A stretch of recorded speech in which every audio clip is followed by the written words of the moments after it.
सारी दुनिया की ठोकर खा लो, सारी दुनिया के हाथ जोड़ लो, सारी दुनिया से निवेदन कर लो और उसके बाद भी तुम्हारी दुख की घड़ी समाप्त नहीं हो, तब प्रयास करना। तुम्हारे घर में कोई गमला हो, कोई पौधा लगा हो, जो भी पौधा लगा, हम ये नहीं कहेंगे कि वो गुलाब का है कि गेंदा का है कि शमी का है कि बेलपत्री का है। जो पौधा तुम्हारे घर में लगा, जो पौधा, एक प्रयास करना। अभी सावन चालू हुआ है, अगर तुम्हें लगता है कि मेरी दुख का समय समाप्त नहीं हो रहा, मेरी दुख की घड़ी समाप्त नहीं हो रही, तो घर में रहने वाले जितने लोग आस्था चैनल पर कथा सुन रहे हैं, जितने फेसबुक यूट्यूब पर कथा सुन रहे हैं और जितने पुष्कर राज की इस पावन धरा पर बैठकर कथा सुन रहे हैं, उनसे निवेदन करेंगे, श्रावण 2 सावन अब की बार हैं, एक अधिक मास का भी पड़ेगा और एक श्रावण ये पड़ेगा। ये जब 2 श्रावण पड़ते हैं तो इसमें हरि और हर का मिलन होता है, हरि और हर का मिलन, क्योंकि अधिक मास जो है वो भगवान पुरुषोत्तम का है, भगवान विष्णु का, और सावन के मध्य में अगर पड़ रहा है तो देवाधिदेव महादेव के साथ भगवान हरि का मिलन हुआ है, इसलिए इसको हरिहर श्रावण कहते हैं। ये 2 महीने के श्रावण में अगर मान लो एक दिन आपका निकल भी गया, 2 दिन आपके छूट भी गए, कोई दिक्कत की बात नहीं है। जो पेड़ तुम्हारे यहां लगा हो, जो पौधा तुम्हारे यहां लगा हो, जो वृक्ष तुम्हारे यहां लगा हो, जो क्यारा तुम्हारे यहां हो, कुंडी तुम्हारे यहां हो, उसी की मिट्टी को, उसी के पेड़ के नीचे, उसी पौधे के नीचे, उस मिट्टी को थोड़ा सा हाथ से उसको उठाकर एक लिंग की आकृति बना लें। उसमें जलाधारी बनाने की जरूरत नहीं, केवल लिंग की आकृति बनाकर उसी की पूजन वहीं कर कर पानी चढ़ाकर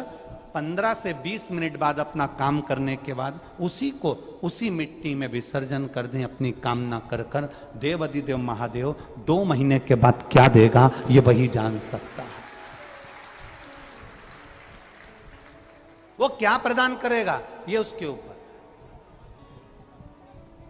देख लिया हमने, बहुत बहुत प्रयास कर कर देख लिया, सारी दुनिया का हमने प्रयोग कर कर देख लिया। इनसे भी पूछा, उन्होंने कहा बाथरूम इधर बना दो, वास्तु शास्त्री ने कहा ये बना दो, ज्योतिष आचार्य ने कहा ये बना दो, उन्होंने कहा ये बना दो, उन्होंने कहा वो बना दो। हमने दुनिया का काम कर कर देख लिया, हाथों की अंगूठियां बदल कर देख ली, नग आभूषण बदल कर देख लिए, सोने की दिशा बदल कर देख ली, सीढ़ियों की दिशा बदल कर देख ली। अब जब सारी दिशा बदल कर देख ली, सारा काम कर कर देख लिया, उसके बाद भी अगर हमारी ग्रह दशा नहीं सुधरे, हमने सबके दरवाजे जाकर देख लिया, देवी देवता उनके भी धोख धोख के देख लिया, पर जब भी अगर हमारी दशा ना सुधरे तो फिर कहीं मत जाना, महादेव के चरणों में जाकर बस उसकी आराधना में लग जाना, फिर वो संभाल लेगा। जितने लोग कुबेरेश्वर धाम पर आते हैं, हम उनसे कहते हैं कभी भी यहाँ पर आकर ये मत कहना कि मेरी गाड़ी, मेरा बंगला, मेरी जमीन, मेरी जायदाद। यहां तो झोली भी अगर खाली लाओ, 25 साल, 30 साल, 40 साल भी अगर शादी को हो गए और औलाद नहीं हुई है, तो उसके दरवाजे पर जाकर कहना,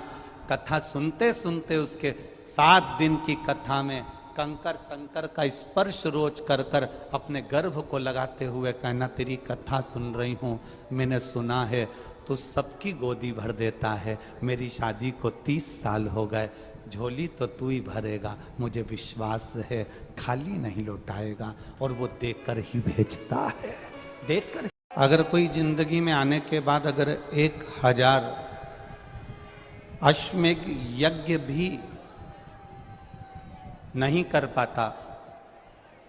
पृथ्वी पर आने के बाद में अगर मान लो कि हमने 1000 अश्वमेध यज्ञ नहीं करे, 1000 अश्वमेध यज्ञ को हम नहीं कर पाए, तो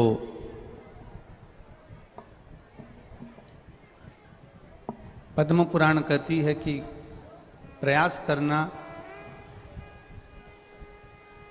एक बार पुष्कर राज की भूमि पर आकर ब्रह्मा जी का दर्शन कर कर ब्रह्म सरोवर सुंदर सरोवर में स्नान कर कर भगवान की अविरल भक्ति को धारण करने का प्रयास करना। 1000 अश्वमेध यज्ञ के बराबर पुण्य ये पुष्कर राज की भूमि दे देती है, तीर्थों के गुरु की भूमि दे देती है।